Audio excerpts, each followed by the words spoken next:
নমস্কার বন্ধুরা, চলো যাই ফিরে ছোটবেলায়। তোমাদের সবাইকে স্বাগত। আজ আমি তোমাদের যে গল্পটা বলে শোনাবো সেটা হলো 25টি ভয়ঙ্কর বাঘের গল্প থেকে নেওয়া আরেকটি গল্প। গল্পটির নাম ঠাকুরদার বন্দুক, কৃষ্ণেন্দু মুখোপাধ্যায়ের লেখা। অফিসের ঠিকানায় গোটা গোটা অক্ষরে আমার নাম লেখা নীল ইনল্যান্ড লেটারটা পেয়ে অবাকই হয়েছিলাম। আরও অবাক হয়েছিলাম প্রেরকের নামটা দেখে। আলিপুরদুয়ারের রায়ডা থেকে চিঠিটা পাঠিয়েছেন অমিয়ভূষণ মল্লিক।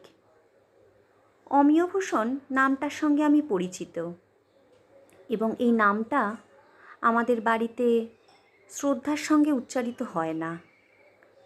এক সময় আমার ঠাকুরদা শিবনাথ লাহিড়ী আলিপুরদুয়ারে থাকতেন।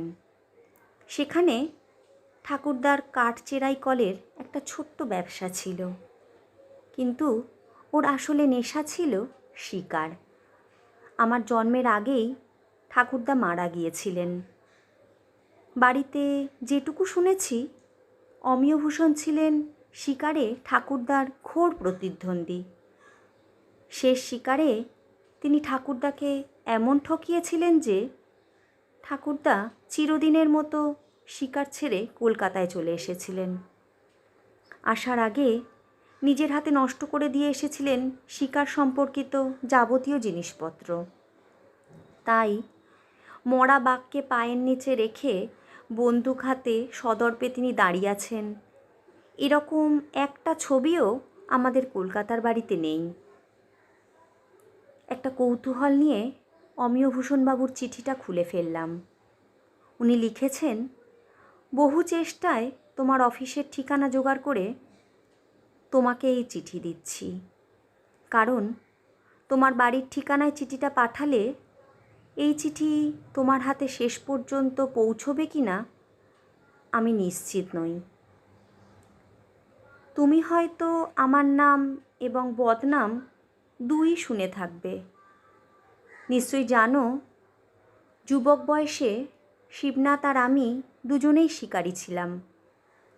স্পষ্ট ভাষায় বলা ভালো, শিকার নিয়ে আমাদের দুজনের মধ্যে একটা চাপা প্রতিযোগিতাই ছিল। ভারত যে বছর স্বাধীন হলো, সেই সময়ের আশেপাশে এক নরখাদক চিতাবাঘিনী আলিপুরদুয়ার দাপিয়ে বেড়াচ্ছিল। আমি আর তোমার ঠাকুরদা নিরন্তর চেষ্টা করেছিলাম বাঘিনীটিকে মারার জন্য। এক রাত্রে বাঘিনীটি অবশ্য মারা যায়। সেদিন তোমার ঠাকুরদা এবং আমি দুজনেই জঙ্গলে ছিলাম। সেই ছিল তোমার ঠাকুরদার শেষ শিকার যাত্রা। কার গুলিতে বাঘিনীটি মারা গিয়েছিল সেই নিয়ে তোমাদের পরিবারের হয়তো ভিন্ন মত আছে, তবে মৃত বাঘিনীর মাথায় বেঁধা গুলিটা বের করে যখন দেখা গিয়েছিল সেটা আমার বন্দুক নিঃসৃত ছিল, নিঃসন্দেহ স্বীকৃতি এবং সরকারি পুরস্কার আমার ভাগ্যেই জুটেছিল।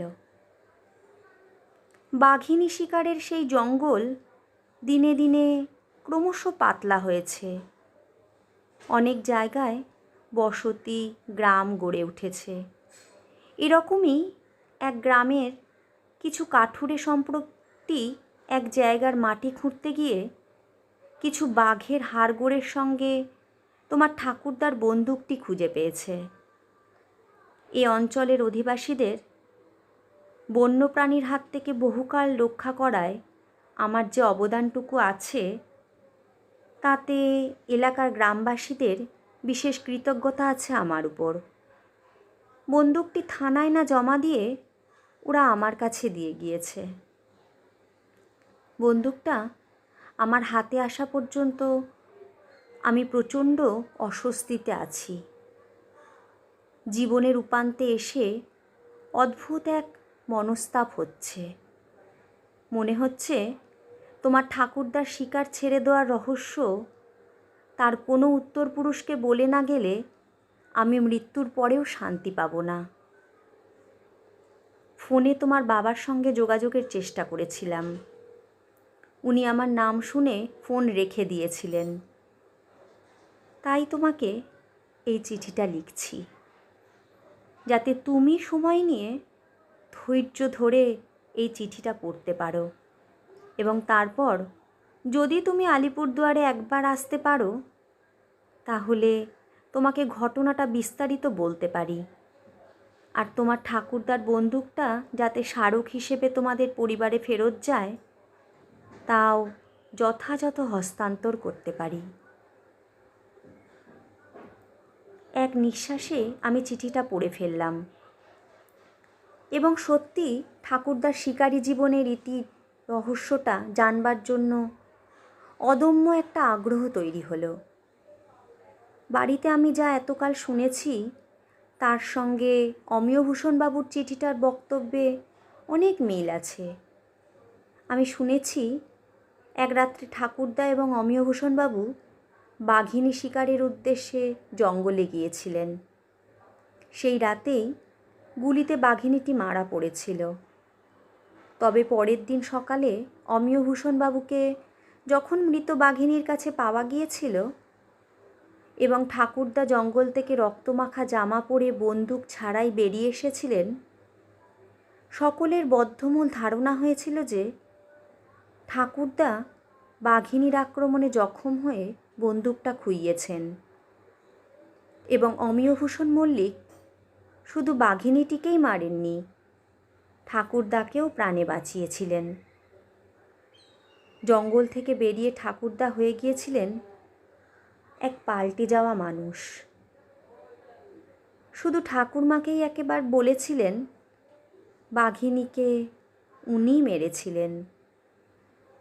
তবে সেটা করতে গিয়ে একটা বড় পাপ করে ফেলেছেন। কি সেই পাপ, সেই নিয়ে অথবা শিকার নিয়ে বাকি জীবনে ঠাকুরদা আর একটা শব্দও উচ্চারণ করেননি। আমরা গোটা পরিবার বিশ্বাস করি ঠাকুরমাকে বলে যাওয়া ঠাকুরদার কথাটা পুরো সত্যি। তাই অমিয়ভূষণ মল্লিক সম্পর্কে আমাদের বাড়িতে ধারণা এতটাই খারাপ যে বাবাকে অমিয়ভূষণ বাবুর চিঠির কথা বললে এক্ষুনি আমাকে কুঁচিয়ে ফেলে দিতে বলবেন। কিন্তু চিঠিটা আমাকে ভাবালো। বাবা মাকে পুরো সত্যিটা জানালাম না। ডুয়ার্সের লাটাগুড়িতে আমার এক বন্ধু থাকে, অর্ণব।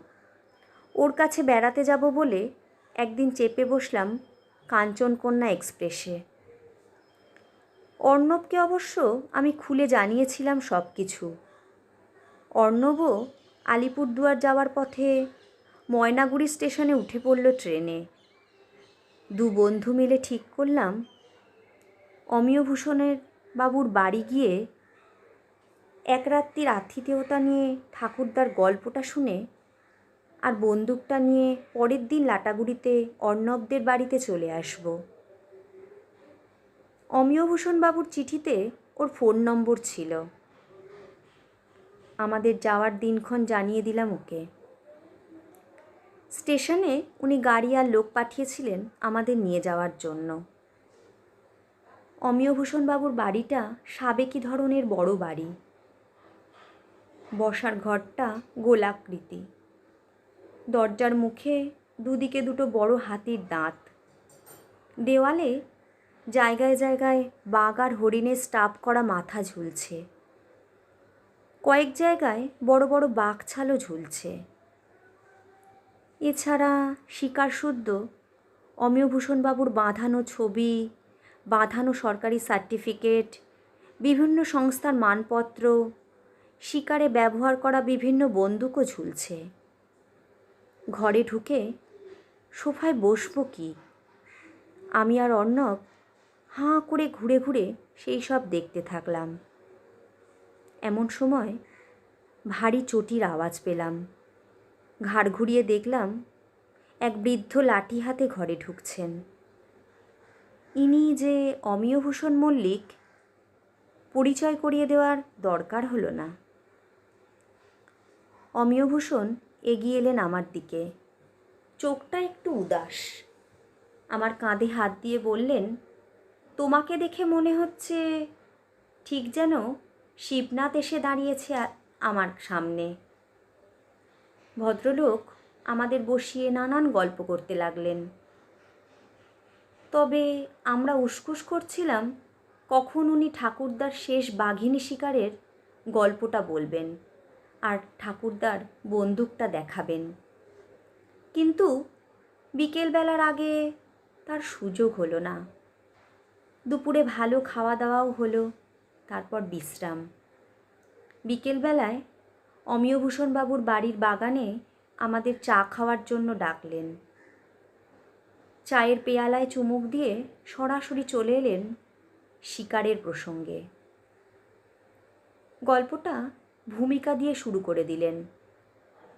বাঘ বা বাঘিনীরা একটা বয়স পেরিয়ে নরখাদক হয়। তখন এরা হয়ে যায় অত্যন্ত ধূর্ত। এদের শিকার করার জন্য রাতের পর রাত শিকারীদের অত্যন্ত ধৈর্যের সঙ্গে জঙ্গলে মাচায় কাটাতে হয়। তবে নরখাদক বাঘ বাঘিনীদের চরিত্রের একটা বৈশিষ্ট্য আছে। মানুষ বা পশু যা এরা শিকার করে সেটাকে মেরে ফেলে বহুদূর নিয়ে যায়। যতটা পারে খায়, বাকিটা রেখে যায় পরে খাবে বলে। বাঘের খাওয়া মৃতদেহের ভুক্তাবশেষকে মরি বলে। মরি শিকারীদের কাছে একটা বড় টোপ। সেটা 1948 সাল। গ্রীষ্মের সময় একটা চিতাবাঘিনীর মানুষ খেকো হয়ে ওঠার খবর প্রথম পাওয়া গেল। তখন অবশ্য বাঘিনীটির গতিবিধি আর ত্রাস রাজা ভাত খাওয়া অঞ্চলেই ছিল। আমি আর শিবনাথ দুজনেই বর্ষাকালে ওই অঞ্চলে আলাদা আলাদা করে ওকে মারতে গিয়েছিলাম। বাঘিনীটি ছিল অত্যন্ত ধূর্ত। দুজনেই কয়েকবার অল্পের জন্য ফসকেছিলাম। মনে হয় বাঘিনীটি আমাদের চিনে ফেলেছিল। আমরা যেমন ওর পায়ের ছাপ চিনে নিয়েছিলাম, বাঘিনীটিও তেমনি আমাদের গায়ের গন্ধ চিনে নিয়েছিল। আর তাই বোধ হয় শিকার শিকারীর খেলা খেলতে রাজা ভাত খাওয়া ছেড়ে একসময় এই অঞ্চলে চলে এসেছিল। সেবার দুর্গাপুজো সবই শেষ হয়েছে। এই অঞ্চলে হঠাৎ করে বাঘিনীটির উপস্থিতির কথা জানা গেল। তারপর দিনে দিনে তার উপদ্রব ক্রমশ বেড়ে গেল। দিন 15 মধ্যে তিনটি মানুষ মেরে ফেলল। সেই সঙ্গে গরু ছাগল তো ছিলই। লোকে ভয়ে সূর্য ডোবার পর বাড়ির বাইরে বেরোনো বন্ধ করে দিল। কালী পুজোর কয়েকদিন আগে বাঘিনীটি মারল এক সরকারি অফিসারকে। প্রশাসন খুব উদ্বিগ্ন হয়ে উঠল। তখনকার ম্যাজিস্ট্রেট একদিন ওর অফিসে আমাকে আর শিবনাথকে একসঙ্গে ডেকে পাঠিয়ে বললেন, আমরা যেন বাঘিনীটিকে যেমন করে হোক মেরে ফেলি। যে মারতে পারবে তাকে 1000 টাকা সরকারি পুরস্কার দেওয়া হবে। কালী পুজোর ঠিক আগের দিন জঙ্গলের এক জায়গায় একটা অর্ধভুক্ত গরু পাওয়া গেল। শিকার খাওয়ার ধরন দেখে ততদিনে আমরা অভিজ্ঞ হয়ে উঠেছি। কাছাকাছি পায়ের ছাপ দেখে বুঝতে পারলাম গরুটা সেই বাঘিনীটিরই শিকার। যেহেতু সেটা অর্ধভুক্ত, তাই বাকিটা খাওয়ার জন্য তার সেখানে ফিরে আসার প্রবল সম্ভাবনা আছে। আমি আর শিবনাথ নিজের মতো পরিকল্পনা করতে থাকলাম। আমি অতিরিক্ত একটা টোপও ফেললাম। মরি অর্থাৎ মরা গরুটার কাছে একটা কচি ছাগলও বেঁধে রাখার ব্যবস্থা করলাম। মুড়িটাকে মধ্যে রেখে দুদিকের দুটো গাছের ওপর আমার আর শিবনাথের মাচা বাঁধা হলো। দিনের আলো থাকতে থাকতে স্থানীয় লোকেরা আমাদের মাচায় পৌঁছে দিয়ে গ্রামে ফিরে গেল। রাতের অন্ধকারে বাঘিনীর আসার অপেক্ষায় রইলাম আমরা। নিচে ছাগলছানাটা খুঁটির দড়িতে বাঁধা অবস্থায় ঘোরাফেরা করছে। আস্তে আস্তে রাত ঘনিয়ে এলো। খুটখুটে অন্ধকার। কয়েক হাত দূরের মাচাটায় শিবনাথকে, এমনকি খুঁটিতে বাঁধা ছাগলছানাটিকেও দেখতে পাচ্ছি না। জঙ্গলে জেগে উঠল রাতের আওয়াজ। ঘড়ির কাঁটাটা যেন খুব ধীরে ধীরে এগোচ্ছে।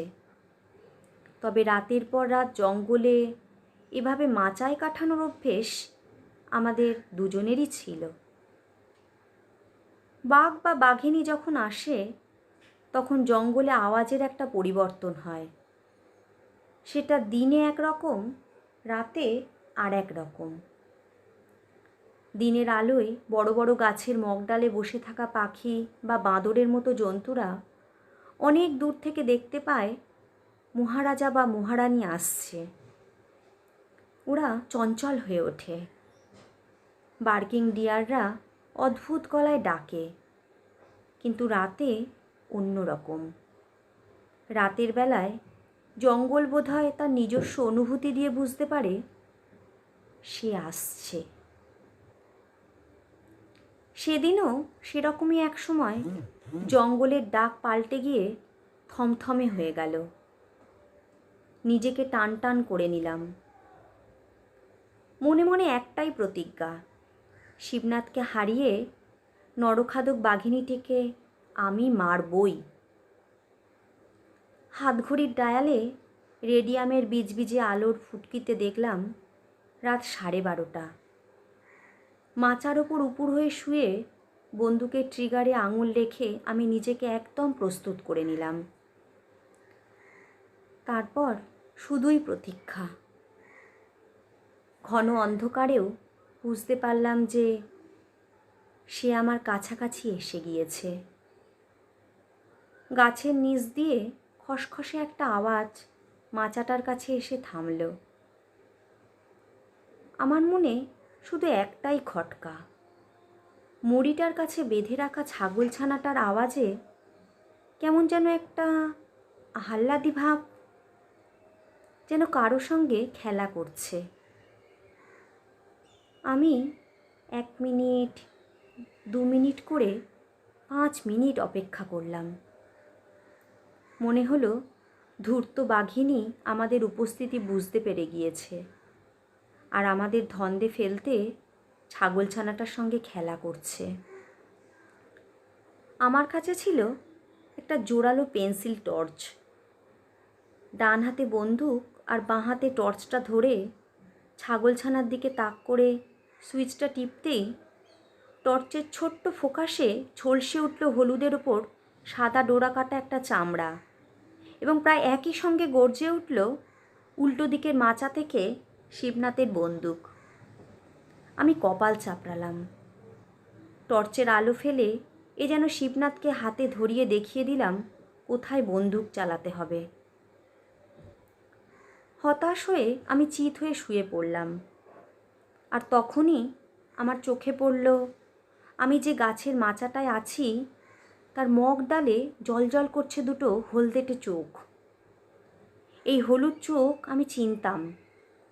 ওই বাঘিনী ছাড়া কারোর চোখ ওরকম হলুদ হয় না। চোখ দুটো আমাকে সরাসরি দেখছে, যে কোনো মুহূর্তে ঝাঁপিয়ে পড়বে। বন্দুক আর টর্চটা আঁকড়ে ধরে আমি ঝাঁপ দিলাম মাচা থেকে। গুলি চালিয়ে শিবনাথও ততক্ষণে নেমে এসেছে মাচা থেকে। শিবনাথ ভেবেছিল শেষ পর্যন্ত বাঘিনীটিতে মারতে পেরেছে, কিন্তু অচিরেই ভুলটা ভাঙল। মগডাল থেকে বাঘিনী ততক্ষণে নেমে এসেছে আমার মাচার উপর। আমাদের ছিল 1 শাটার বন্দুক। শিবনাথের তখন আর সময় ছিল না নিজের বন্দুকে গুলি ভরে নেওয়ার। চকিতে ও মাটিতে পড়ে থাকা আমার বন্দুকটা তুলে নিল। বাঘিনী যে মুহূর্তে আমার শরীর লক্ষ্য করে লাফ দিল, শিবনাথের হাতে আমার বন্দুকটা গর্জে উঠল। টানা এতটা গল্প বলে অমিয়ভূষণবাবু থামলেন। বাগানে বসে আমরা 2 বন্ধু রুদ্ধশ্বাসে মুগ্ধ হয়ে গল্পটা শুনলাম। কাজের লোক গরম গরম ফুলকো লুচি বেগুন ভাজা দিয়ে গিয়েছিল। গল্পের টানে সেই লুচিও চুপসে গিয়েছে। অমিয়ভূষণবাবু শান্ত গলায় বললেন, খাও তোমরা। লুচির প্লেটটা হাতে তুলে নিয়ে বললাম, তারপর কি হয়েছিল? অমিয়ভূষণবাবুর মাথাটা ঝুলে গেল। গভীর একটা শ্বাস ফেলে বললেন, শিবনাথ সেদিন আমার প্রাণ বাঁচিয়েছিল, কিন্তু খ্যাতির অন্ধ লোভে এই সত্যিটা আমি কোনো দিন কারোর কাছে স্বীকার করিনি যে শিবনাথের সঙ্গে আমার শিকার নিয়ে এত রেষারেষি ছিল। সেই শিবনাথ শুধু আমার প্রাণই বাঁচায়নি, বাঘিনীকেও মেরেছে।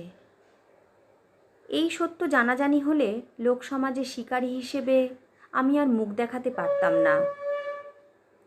তাছাড়া বাঘিনীর মাথায় বেঁধা গুলিটা যেহেতু আমার বন্দুকেরই ছিল, তাই বাঘিনীকে যে আমিই মেরেছিলাম লোকে নিঃসন্দেহ ছিল। অর্ণব জিজ্ঞেস করল, বাঘিনীকে যে শিবনাথ দাদুই মেরেছিলেন এবং আপনার প্রাণও বাঁচিয়েছিলেন, এই সত্যিটা কারো কাছে কোনো দিন প্রমাণ করতে পারবেন না? এই মানসিক দুঃখেই কি উনি চিরদিনের জন্য শিকার ছেড়ে দিয়েছিলেন? না। নিচু মাথাটা আস্তে আস্তে নাড়তে থাকলেন অমিয়ভূষণবাবু। শিবনাথ গুলি করার পর আমি একটাই আওয়াজ পেয়েছিলাম, ধপ। বাঘিনীটি গলা দিয়ে শেষ ডাক ছাড়ার অবকাশ পায়নি। আমি কোনো রকমে হাতড়ে হাতড়ে টর্চটা খুঁজে পেলাম। টর্চটা জ্বালিয়ে দেখলাম বাঘিনী মরে পড়ে আছে। তারপর আমি টর্চটা ঘোরালাম ছাগলটা যেখানে বাঁধা ছিল সেই দিকে। দেখলাম ছাগলটা বহাল তবিয়েতে আছে, আর সেখানে পড়ে আছে একটা ছোট্ট বাঘ শিশু। তার সারা শরীরটা রক্তে ভেসে যাচ্ছে। তারপরেই দেখলাম শিবনাথ এগিয়ে এলো বাঘ শিশুটির কাছে। হাঁটু মুড়ে বসে পরম মমতায় মৃত বাঘ শিশুটিকে বুকের কাছে জড়িয়ে ধরে হাউ হাউ করে কেঁদে উঠল। আসলে শিকারী হলেও শিবনাথের মনটা ছিল বড্ড নরম। একটা নিষ্পাপ বাঘ শিশু যখন একটা ছাগলছানার সঙ্গে খেলা করছিল, তখন তাকে গুলি করে মারার শোকটা ও কিছুতেই মেনে নিতে পারেনি। আমি দেখলাম কাঁধে বন্দুক আর কোলে বাঘ শিশুটিকে নিয়ে একটা ঘোরের মধ্যে ও গভীর জঙ্গলের দিকে চলে গেল। মাচার থেকে পড়ে গিয়ে আমার চোট লেগেছিল। শিবনাথের পিছনে পিছনে যাওয়ার শারীরিক ক্ষমতা ছিল না। সাক্ষাৎ মৃত্যুর মুখ থেকে ফিরে মনও অত্যন্ত অবসন্ন ছিল। আমি গাছের তলাতেই মৃত বাঘিনীর পাশে আচ্ছন্নের মতো বসে থাকলাম। একসময় ভোর হলো। গ্রামবাসীরা রাত্রেই জঙ্গলের মধ্যে দুটো গুলির আওয়াজ পেয়েছিল। সকালের আলো ফুটতেই কালী পুজোর ঢাকিদের নিয়ে ঢাক ঢোল ক্যানেস্তারা পিটিয়ে হই হল্লা করতে করতে ওরা চলে এলো মাচার কাছে। বাঘিনীটাকে পড়ে থাকতে দেখে আনন্দে আমাকে কাঁধে তুলে নিল। আনন্দের আতিশয্যে কারো মনে পড়ল না শিবনাথের কথা। লোকে বরং বাঘ শিশুর রক্তে লাল হওয়া শিবনাথের জামাটা দেখে অন্য গল্প ভাবল। কেউ জানল না কি গভীর দুঃখে শিবনাথ বাঘ শিশুর সঙ্গে নিজের বন্দুকটাও কবরে দিয়ে দিয়েছিল। অমিয়ভূষণবাবু পাঞ্জাবির পকেট থেকে রুমাল বের করে চশমাটা খুলে রুমালটা চোখের কোলে দিয়ে চুপ করে গেলেন। আমি আর অর্ণবও চুপ করে গিয়েছিলাম। সন্ধে মুড়িয়ে রাতের আকাশ কালো হয়ে এসেছে। সেখানে ঝিকিমিকি করে একটা একটা তারা ফুটে উঠেছে। আমার মনে হলো ওই তারাদেরই কোনো একটা ঠাকুরদা। উনিও শুনছেন অমিয়ভূষণবাবুর কথা। অস্ফুষ্টে আমি বলে উঠলাম, ওটা একটা অ্যাক্সিডেন্ট ছিল ঠাকুরদা, তোমার কোনো দোষ ছিল না। অমিয়ভূষণবাবুর এক কাজের লোক ব্রাউন পেপারে মোড়া ঠাকুরদার বন্দুকটা এনে আমার হাতে দিল। মোড়কটা খুলে বন্দুকটার উপর আলতো করে হাত বোলালাম। কাঠের মাটের উপর খোদাই করে লেখা আছে ঠাকুরদার নাম, শিবনাথ লাহিড়ী। অমিয়ভূষণবাবু বললেন, আমি প্রয়োজনীয় সরকারি কাগজপত্র সব করিয়ে রেখেছি, বন্দুকটা তুমি নিয়ে যাও। কিছুক্ষণ চুপ করে থাকলাম। মনে পড়ল জিম করবেটের কথা। শুনেছি ঠাকুরদার আদর্শ ছিলেন জিম করবেট। জিম করবেটও কোনোদিন নিছক শিকারের জন্য বাঘ শিকার করেননি। তিনি যদিও মনে প্রাণে একজন খাঁটি ভারতীয় ছিলেন, কিন্তু ভারত স্বাধীন হওয়ার পর কেনিয়া চলে গিয়েছিলেন। যাওয়ার আগে ওর বাঘ শিকারের বন্দুকগুলো নৈনিতালের কাছে গভীর জঙ্গলের এক অজ্ঞাত জায়গায় পুঁতে দিয়ে গিয়েছিলেন। অমিয়ভূষণবাবুকে বললাম, শিকার ছেড়ে দিয়ে ঠাকুরদা বন্দুকটা এখানকার জঙ্গলকেই উৎসর্গ করে গিয়েছিলেন। আপনি এখানকার জঙ্গলটা সবচেয়ে ভালো চেনেন, বন্দুকটা সেই জায়গাতেই রেখে দিন না, যাতে জিম করবেটের বন্দুকের মতো ঠাকুরদার বন্দুকটাও চিরকাল জঙ্গলেই থাকে। কথাগুলো বলে আমি আবার আকাশের দিকে তাকালাম। সেই তারাটা যেন খুব খুশি হয়ে পিটপিট করছে। আমার চোখে জল এসে আস্তে আস্তে ঝাপসা হয়ে গেল তারাটা। কেমন লাগলো বন্ধুরা? গল্পটা যদি তোমাদের ভালো লাগে তাহলে লাইক, শেয়ার অ্যান্ড কমেন্ট করো কিন্তু। আর আমার চ্যানেলে যারা নতুন বন্ধু তারা আমার চ্যানেলটা সাবস্ক্রাইব করে নিও, আর পাশে থাকা বেল আইকনটা বাজাতে ভুলো না যেন। আজ তবে আসি, আবার আসবো আগামী পর্বে অন্য কোনো গল্প নিয়ে।